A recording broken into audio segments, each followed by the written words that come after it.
Hi, my name is Katie and I'm the driver for the session. So today we are going to do chapter 5, which is about conditional rendering. Okay. So yeah, we've got the Jam.Botran.jsx. So first off, we are importing React and the Bootstrap components.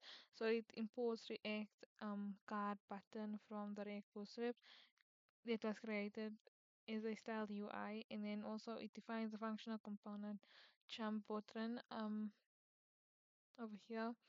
And then obviously it takes the props and then checks whether the props.charon exists using the React charon com props charon this code over here. And then also it renders a card with content. So the card the card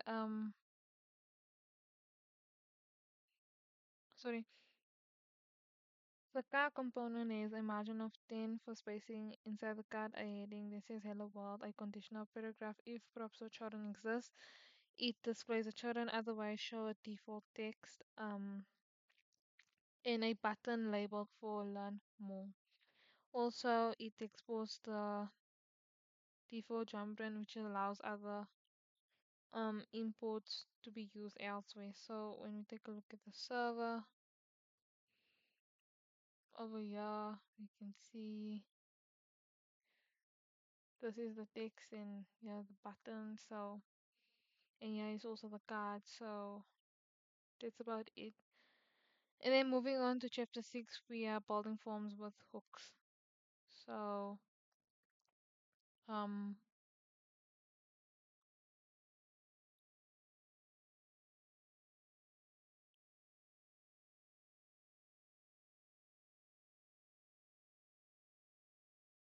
so we've got the user form.jsx.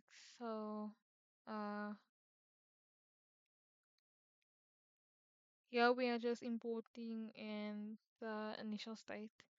So it imports React hooks from use state, user action state, and the UI components form, button alert, and React Bootstrap. Then also we are using state to manage the email and the password field. And then we also use action state and it is used to track validation errors. Then we are handling form submission. So the end submit function retrieves the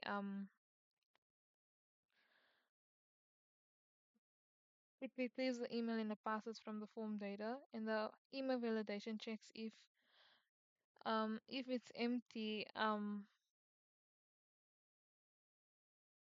email is required, and then also if it's less than six characters, email should be minimum 6 characters, and then also if it contains spaces, emails cannot contain spaces, and if it's valid, um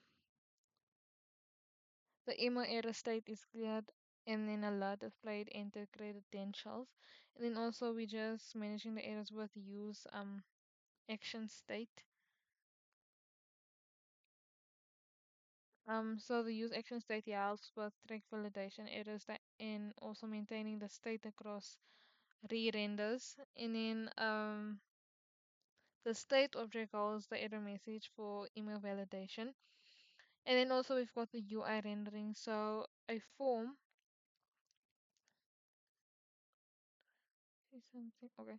So the form with the fields for the email and password, the email field is conditionally displayed with a validation error using the alert.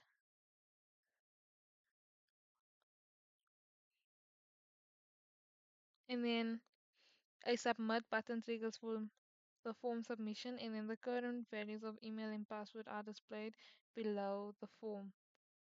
And that's about it. So I'm just gonna show the web. Over here, we can enter email and like a password and submit. That is it for chapter 5 and 6. Thank you for watching.